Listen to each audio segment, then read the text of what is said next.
Hello there. Welcome to the Saroy channel, wherever you are in the world. So much love to each and every one of you. How are you doing?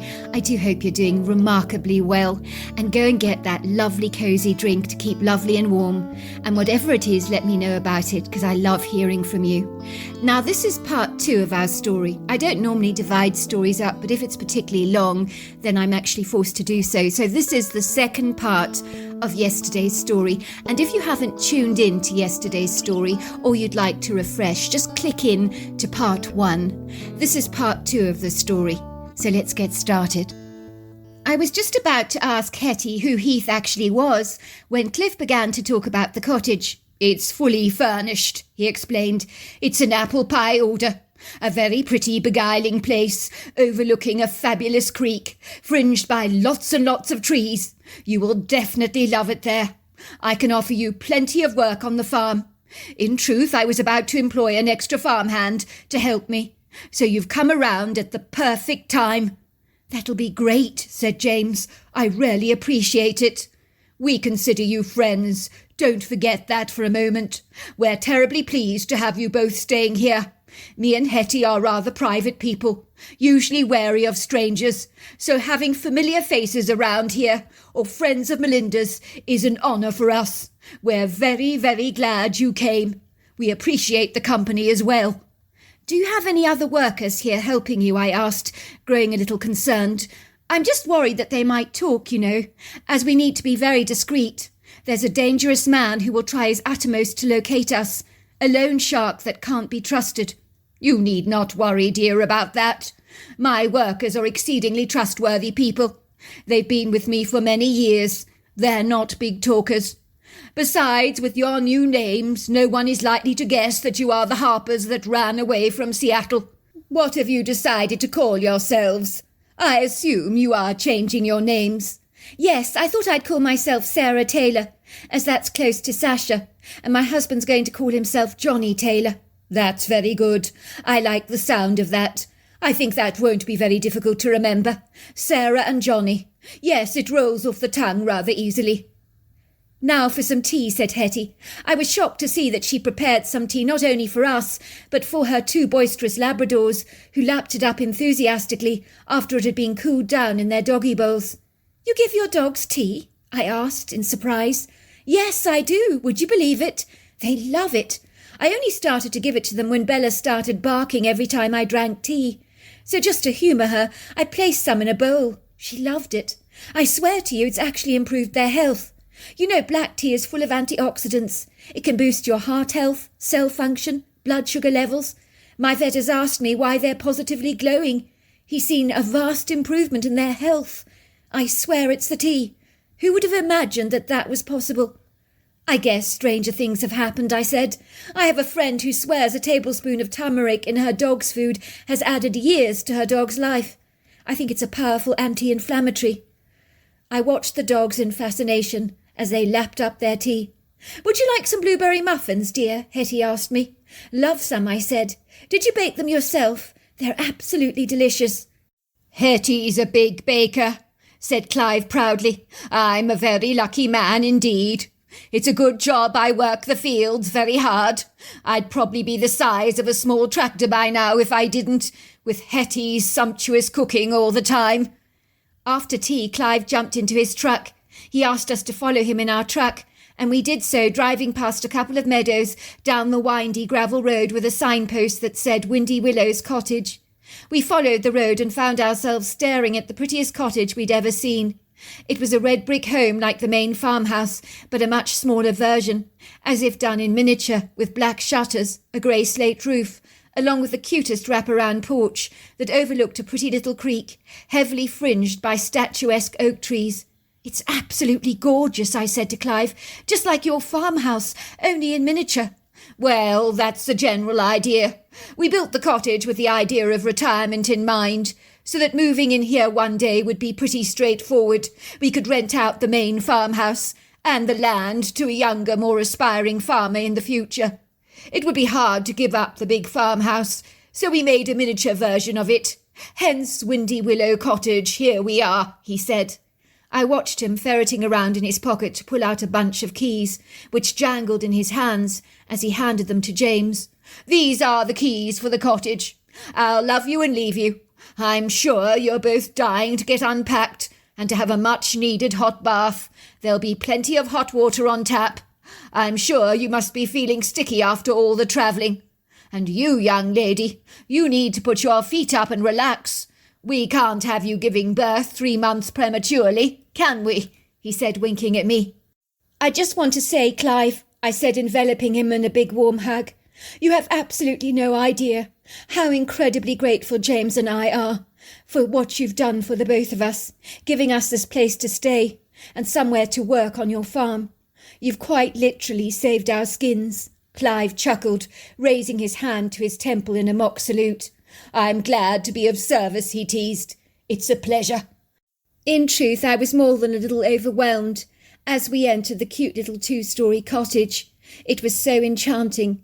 The lower floor had been transformed into open-plan living at its finest, as the fashionable ultra-modern kitchen was sprinkled flamboyantly with a dash of old-world vintage charm that gave the kitchen a unique look, as the classical influences ironed out the stark coldness so often seen in avant-garde cutting-edge designs.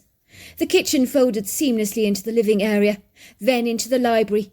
The library was fitted with bespoke bookshelves, bursting with hundreds of books from how to propagate your own ferns to the secrets of great mystics. There was a lot to read. The library then folded into the sitting room, which possessed a huge open fiery crate with a very elegant marble mantel, and then there was an ornate sweeping staircase lined with a long ribbon of Persian carpet that led to the upper floors, showcasing 4 bedrooms, one main bedroom with its bathroom en suite, and a separate bathroom to accommodate the remaining bedrooms. Everything had been meticulously decorated, with glamorous upholstered chairs, sumptuous settees, and verbose oakwood furnishing. "What's wrong, Sasha?" asked my husband, seeing my eyes misting over with tears. "Don't you think the place is rather charming?" "Of course I do. Have you forgotten my name is Sarah?" I whispered. "I just can't believe the kindness of these people. I'm so moved. I mean, I'm sure we'll never be found hiding out here." Little did I realize I was rather premature in my thinking. 36 hours away in Seattle, a young man shook his short crop of blonde curls nervously. He had been recruited to watch the Harpers' semi-detached Seattle residence day and night, but his boss did not know that last night he had failed to watch the house. He was certain that the couple were not going to do a runner, as his pedantic boss had insinuated. He had returned home to spend an early night with his girlfriend, who had been complaining bitterly that he was never around. What the boss did not know would not hurt him. Now this he could hardly believe, as he stared at the semi-detached house in horror, coming to the stunning revelation that it was unnaturally quiet. The blinds were all drawn when they would normally be open at this time of the morning. There was no truck parked in the driveway that would usually be used by the female resident, a woman called Sasha Harper. There were clearly no signs of life. It looked ominously and disturbingly quiet. Even as he approached the front door, he could see a professional-looking woman opening up the house with a massive bunch of jangling keys, who looked suspiciously like an agent or landlord. The man's heart sank like a huge stone disappearing into the murky depths of a large river. His gut seemed to twist around itself in knots, like twirls of spaghetti at the end of a fork. He climbed out of his smart black BMW, one of the perks of his job, and ambled casually over to the house with a nonchalant, carefree attitude. The agent saw the young man approaching the front door that she was opening. She looked up at him in surprise through her eclectic red glasses that framed her curious green eyes. She smiled at the young man, flashing him a large set of perfect, expensive-looking white teeth. "Are you looking for the Harpers?" she asked. The man nodded sheepishly. "You're a friend of Sasha and James?" she asked. "I am indeed.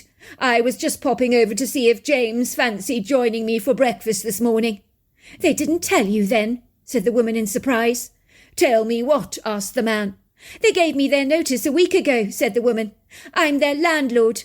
I'm about to lease the property to another young couple. It's a pity you missed them." "Do you know where they've gone?" "That's the strange thing," said the woman.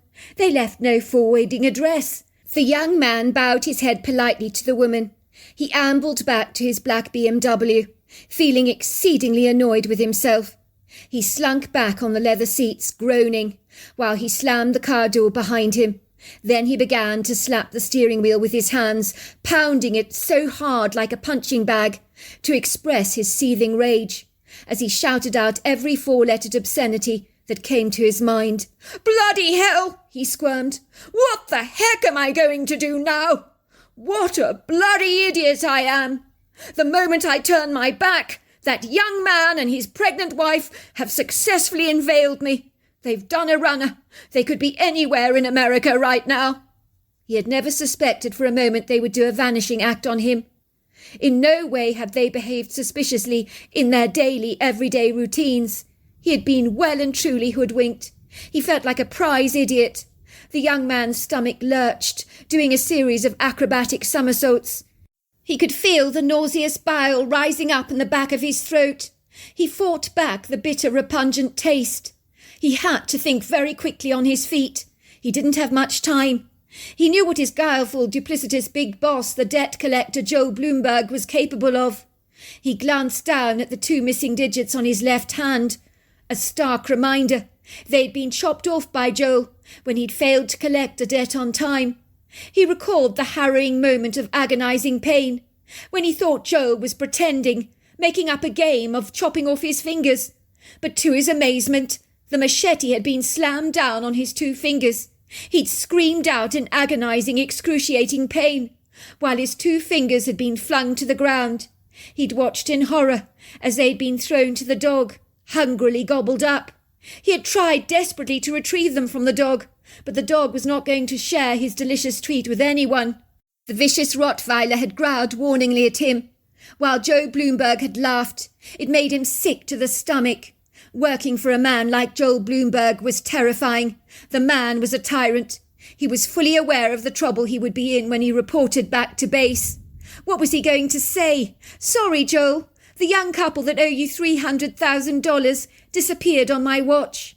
He remembered the day he'd gone into Joel's office, seen the plastic target bag on the silver tray that had swathed the contours of a man's severed head. A lone piece of blonde hair had popped out of a hole in the plastic. He had recognized it as belonging to Tom, who had been Joel Bloomberg's right-hand man.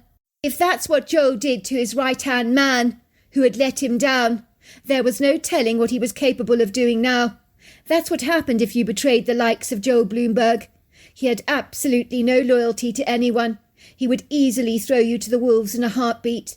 He'd remembered that poignant day as if it was yesterday, his big boss wearing the white sports jacket and pants with a thick gold chain around his neck. He'd acted so nonchalant, as if butter wouldn't melt in his mouth, when he'd seen the human head in the plastic bag perched on the silver tray, as if it was an ostrich egg on display.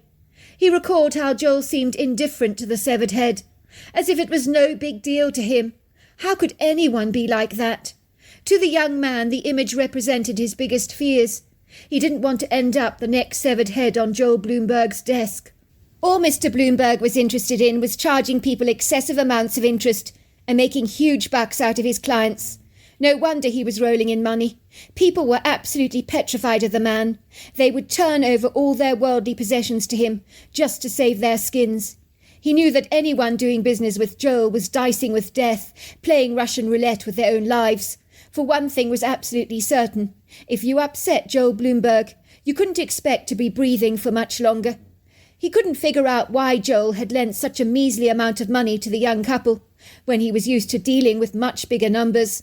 The young man pulled up Joel Bloomberg's grandiose driveway in his black BMW, where the grim, scowling security guard in the entrance opened up the large, black, ornate iron gates dutifully for him. He had parked in the pristine brick driveway, ambling towards the very tasteless, over-the-top palatial mansion, with a plethora of ornate columns and statues on display that framed the front-arched entrance of the home.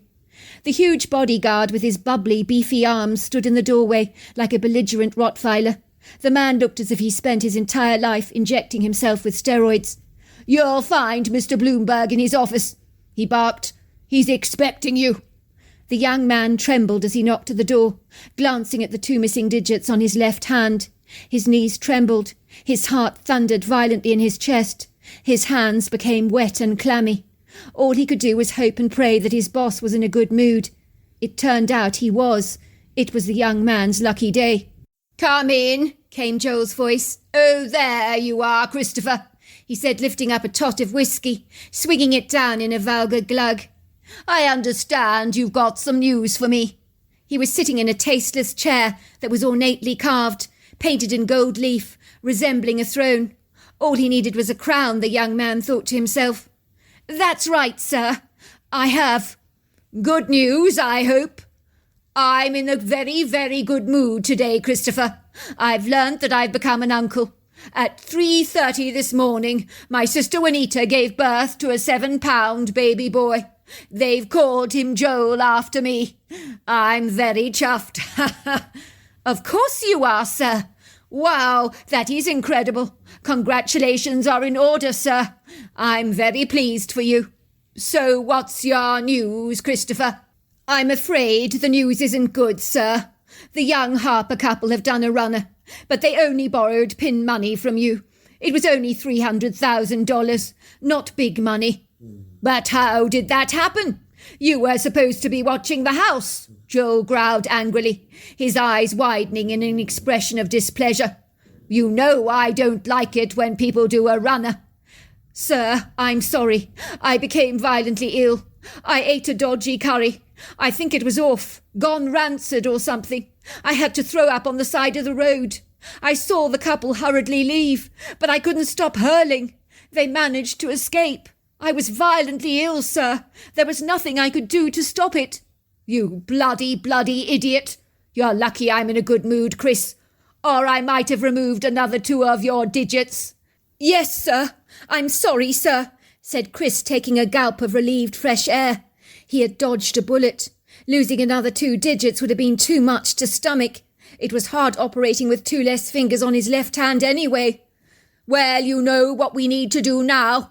You have a month to find the couple. I don't care what you do. You need to find them, or I will not be a happy man. Do you understand, Christopher? You don't want to be around me when I'm unhappy." "I do bad things when I'm not pleased," he said, focusing his eyes on Chris's missing digits. Chris shuddered. He certainly got the message. "Yes, sir. I'll find them, sir. I promise you, sir, I will. Someone must know where they've gone." In West Virginia, 36 hours away, it would seem that me and my husband James had settled very well into farm life, becoming close to Clive and his wife Hetty, along with their 2 adorable black Labradors. James had been giving Clyde a hand on the farm. By all accounts, he was enjoying the outdoor life. He'd already developed a golden tan on his face. The black circles from tense, overwrought exhaustion had dissipated. Instead of looking fearful and anxious, his brown eyes wore a happy, contented look. I smiled happily to myself. I hadn't seen my husband look this upbeat in a long time. He had even admitted to me that the lure of gambling online had dissipated. He barely gave the internet a second thought. After bracing the elements every morning, driving the tractor, riding the horses and attending to the crops, he felt exhausted by the end of the day, but in a good way. He loved nothing more than to unwind after a hard day's work with an ice-cold beer in his hand, watching the sky develop in a tangerine orange, yellow and pink hue as the sun set over the valley. He loved watching the bedazzling views on the wraparound porch that overlooked the beguiling creek. He also enjoyed watching the few deers that would gather together, congregating at the water to enjoy a drink. These days I'm glad to say that my morning sickness was a lot more manageable. We both had promptly decided that we would live as Sarah and Jonathan Taylor. When the time was right, we would put enough money away and try and get false IDs and open up new bank accounts. One night, me and my husband were sitting on the back porch. We saw a shadowy figure moving through the trees, standing yards away from us, looking directly at us through curious eyes. "Oh my God, it's a Bigfoot! What else can it be?" I whispered. "I can't believe it." "By Jove, I do believe you're right. I didn't even think those things were real." We'd only seen the creature for a fleeting second. It had happened far too quickly for me to get a full overview of it, but I had seen it studying us with a look of intrigue on its human-like face.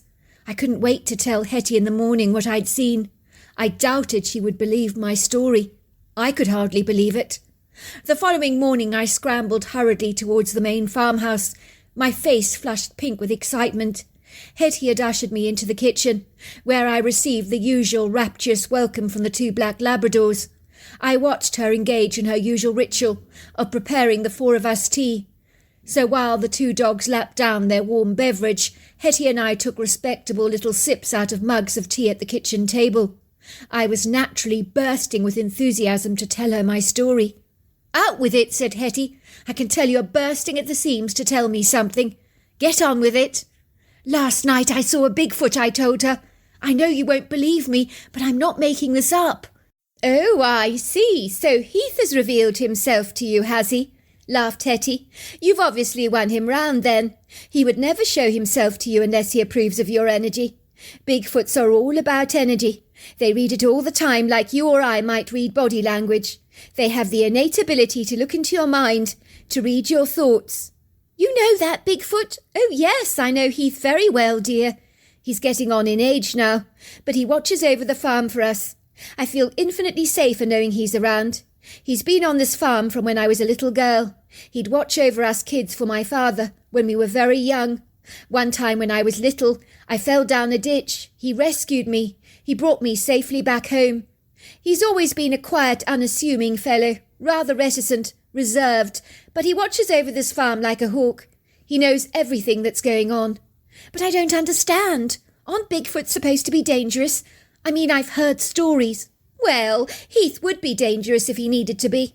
If someone untoward was wandering around our property, like one of those dodgy, inauspicious loan sharks that are after the 2 of you, he'll read those people's energy. So if a person's evil, he'll pick it up in a heartbeat. In Heath's mind, evil needs to be eliminated. So yes, he would be dangerous to someone with guileful intent. He doesn't have that human perspective that a person needs a fair trial before he's condemned. If an apple is rotten, it needs to be discarded. As far as Heath is concerned, that's the way he feels about things. A rotten human or a rotten Bigfoot needs discarding. He won't discriminate in that regard. He's very protective over this place and territorial, but like a lot of old people, he's got a little cranky in his old age. So the fact that he showed himself to you is a big deal. You've clearly won him round." "But I didn't do anything." "He clearly approved of your energy. He would have been watching you for quite some time from the shadows." "Oh, Hetty, are you saying what I think you're saying? That Heath would protect us if the need should arise?" "Oh, absolutely. He's seen you both staying in our cottage. He knows anyone staying on our farm is considered family, so he'll be keeping a watchful eye over you, especially your being pregnant. That will make him hugely protective towards you." "Where is his family?" "Well, they move around, but Heath being old just stays in one place. During the winter he makes himself cosy and comfortable in our barn. I often leave him stuff in the wood grove. He absolutely adores my blueberry muffins. I always make him a large batch. He's so appreciative." "Wow, that's incredible. Do you tell anyone about him?" "Oh, heavens no. He's part of my family. I'd never tell anyone about him. That would be nonsensical to me. As far as anyone else is concerned, I wouldn't dream of acknowledging Bigfoots are real. I want to protect Heath as much as he is desirous in protecting us." Back in Seattle, Marcus Sutcliffe climbed into his truck in the parking bay after a hard day at work. He was looking forward to spending the weekend with his wife and kids.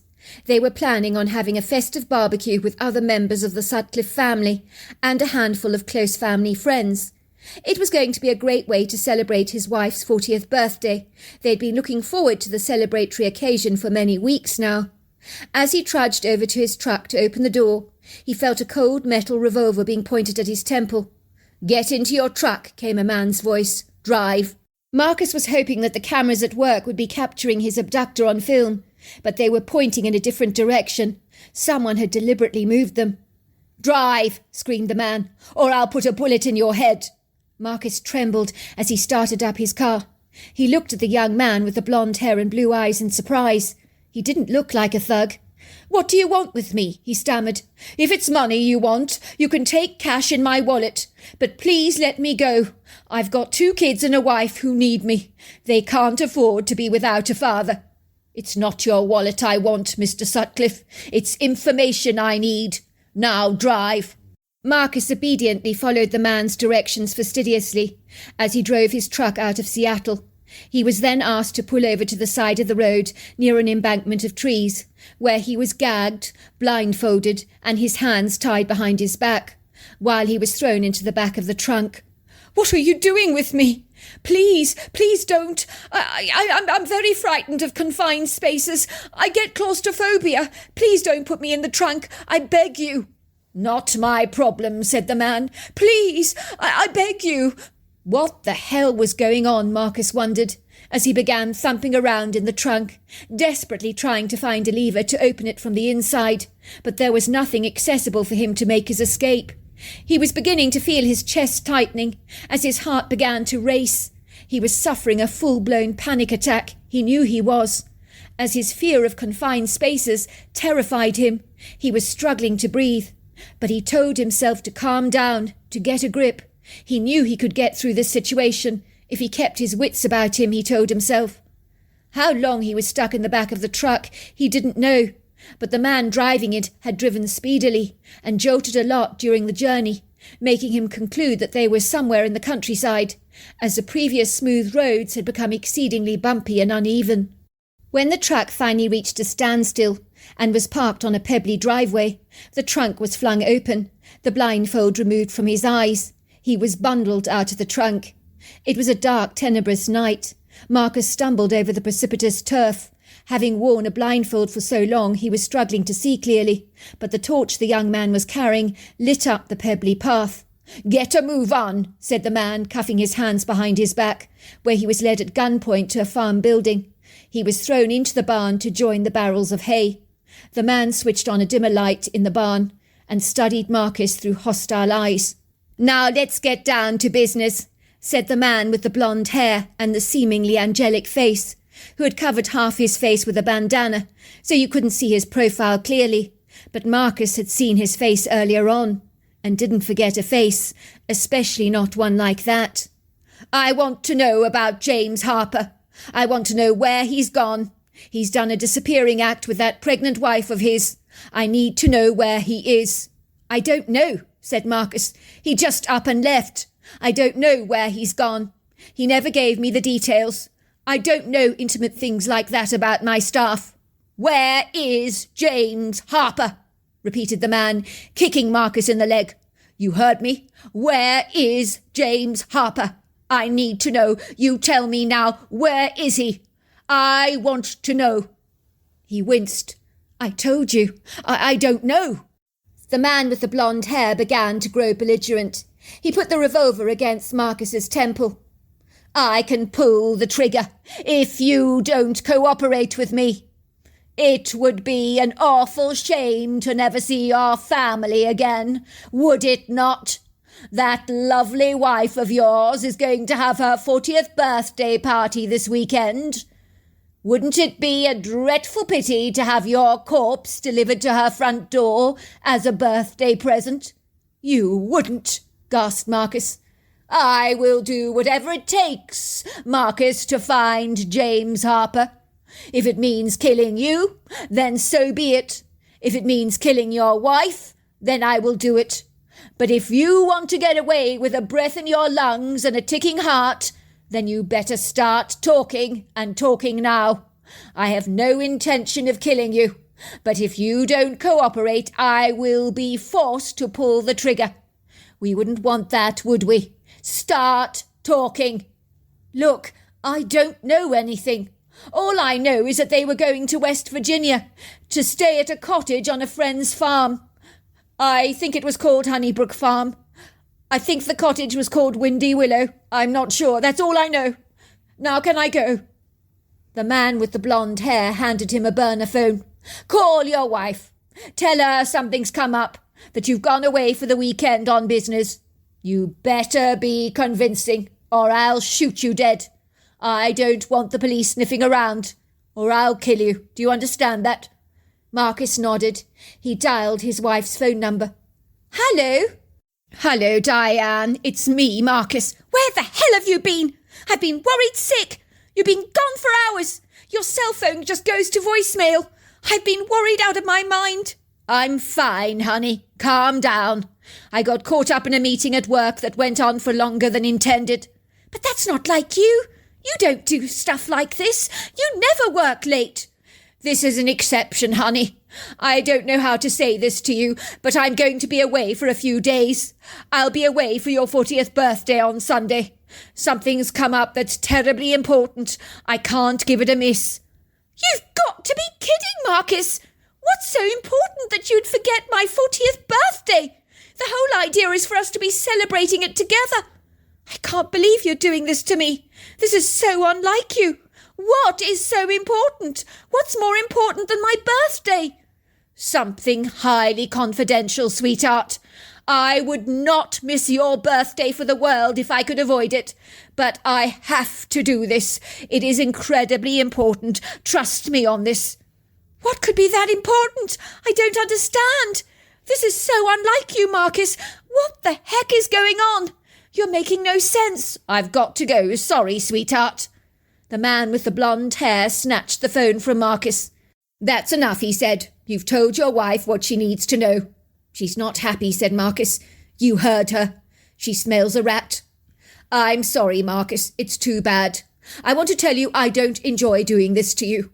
In fact, I've got a very difficult boss who is making my life a living hell. I don't have a choice in the matter. Now, there's food there, and drink, and a couple of novels for you to read to keep you entertained, he said, uncuffing the man's hands and tying his foot to a chain which he attached to a metal pole. You can scream as much as you like here, but I assure you no one will hear you, so I wouldn't bother. He said this knowing full well that his parents would only be returning to the property on Monday morning, by which time he would drive the man to another location and set him free. Right now things were going according to plan. All he needed to do was to notify the big boss, who wanted to accompany him on this mission. They would be booking their flights to West Virginia and trying their damnedest to locate this farm and find the cottage on it. For Joe Bloomberg liked nothing better than annihilating anyone who tried dodging paying him, as he took it personally if a client tried to do a runner.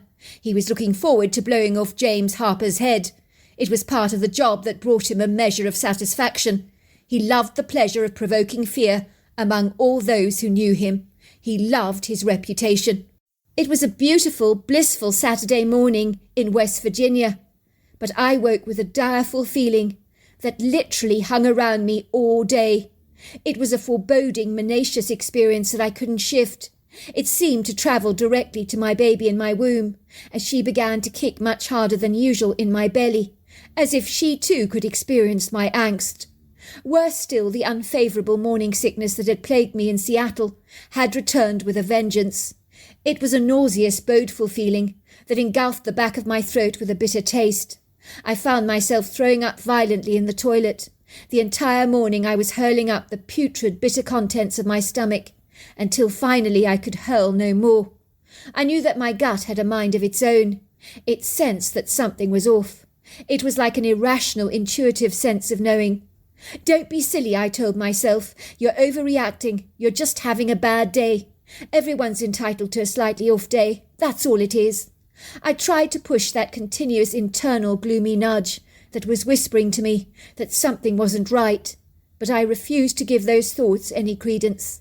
When I was feeling a little bit better and more settled in my stomach, I visited Hetty for a cup of tea, while her husband had been helping Clive on the farm. Hetty made an unusual comment that really got my attention. "You look a bit off colour today, Sasha," she said. "You're having a bad day, are you?" I'd nodded. "I'm afraid I've been throwing up most of the morning." "There must be something in the air. I saw the old man this morning. He looked exceedingly agitated. I haven't seen him like that for a long time." "By the old man, I take it you're talking about Heath, the Bigfoot." "Oh, I am indeed. Heath is a very sensitive creature. You know, he's very intuitive. He can sense things. I could see he seemed rather tense about something this morning. I remember he was like that hours before we had one of those horrendous storms that hit Virginia very hard when 2 of our trees were struck by lightning. Heath sensed it, you know." "Wow, that is incredible. Do you interact with Heath closely?" "Not really. He's quite an evasive creature, really. He keeps himself to himself. But I always know when he's stressed out. He comes up to the farmhouse and looks at me through the window, gives me a nod.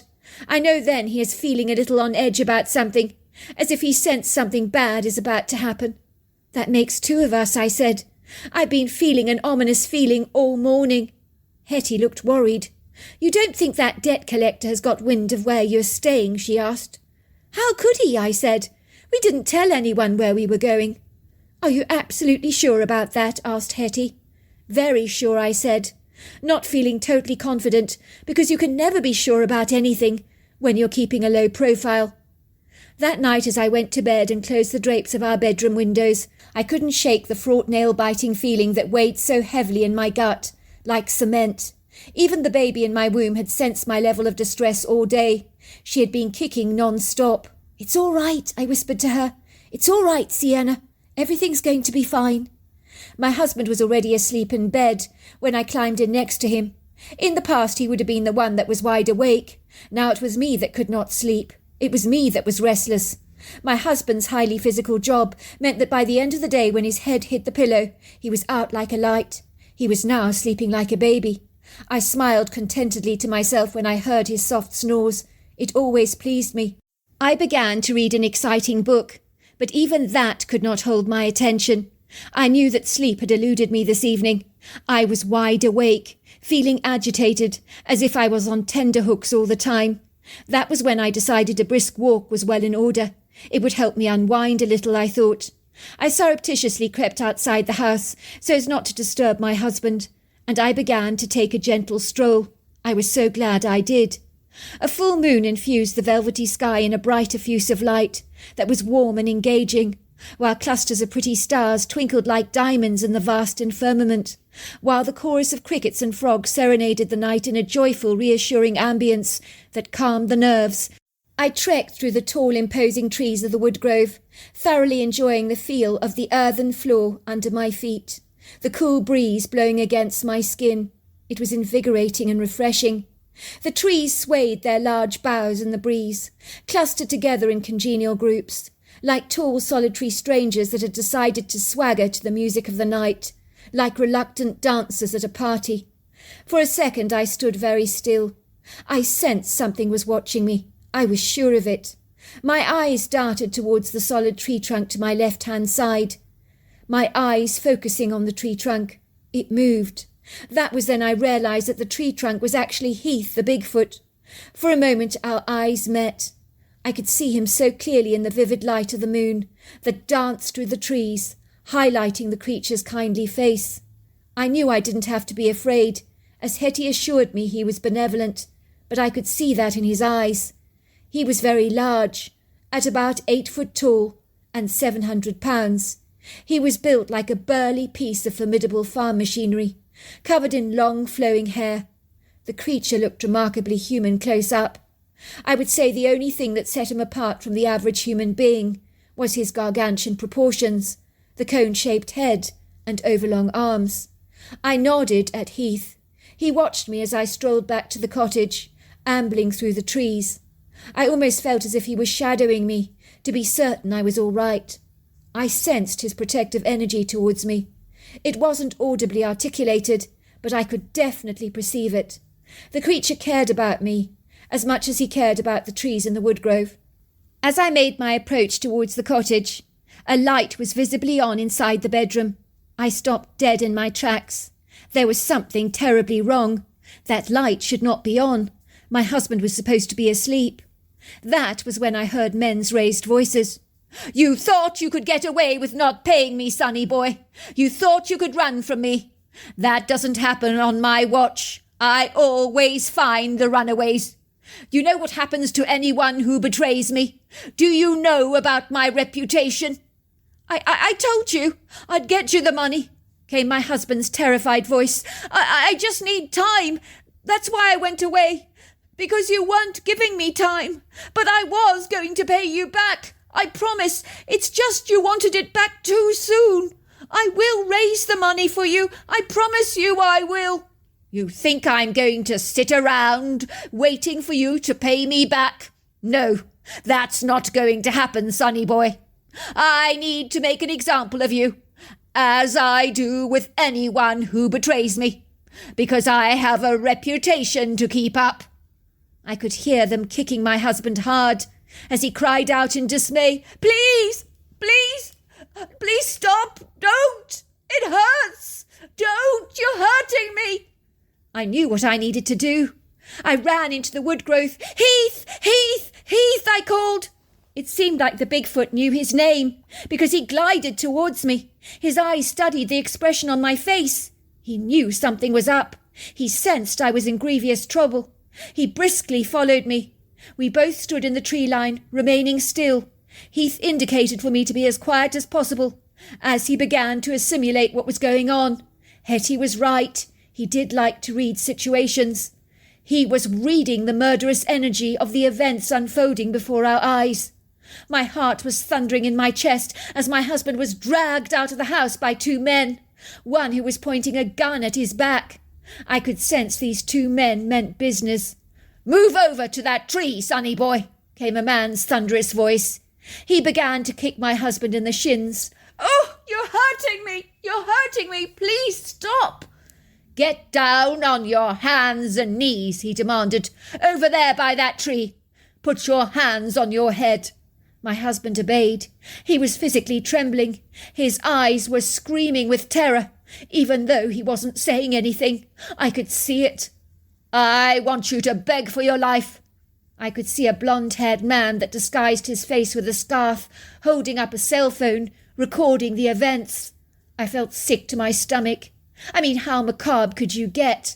I imagine he was recording things to show any potential moneylenders what happens to people who betray their trust.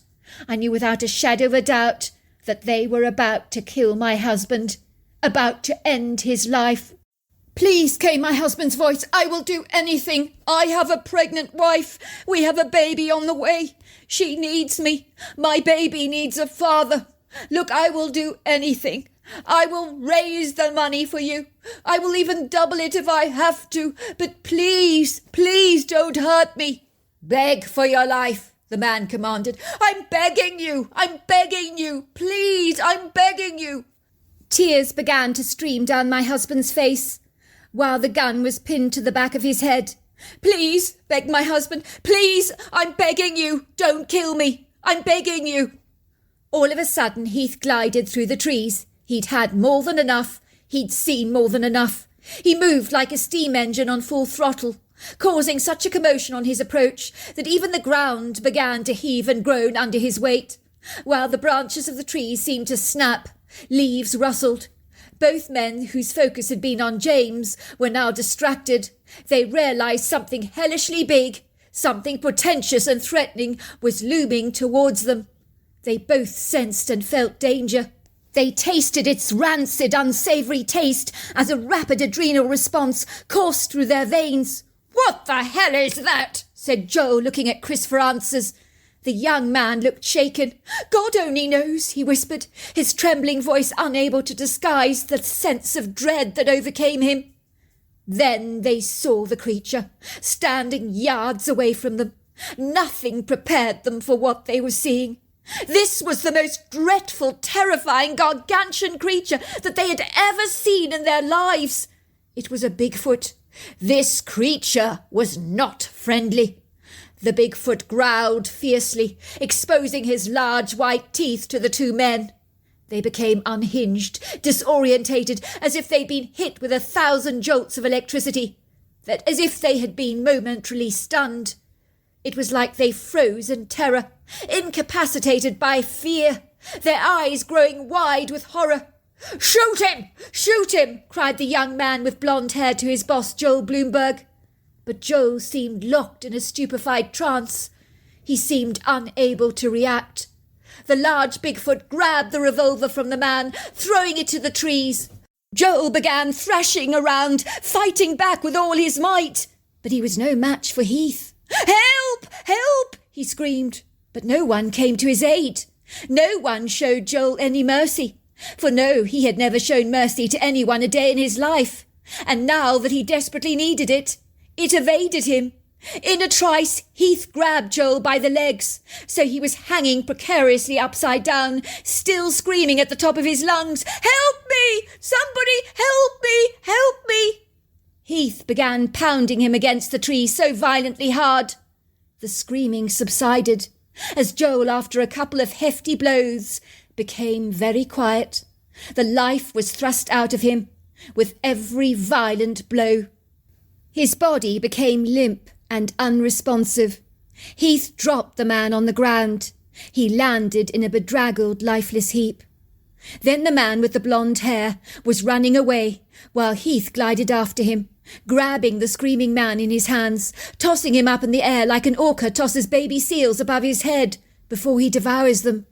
Heath kept catching the young man several times in his hands like a ball, as if toying with him to teach him a lesson that he was unlikely to ever forget. Then Heath let go of the young man, enabling him to escape, because he sensed there was good in this bad apple that was worth preserving.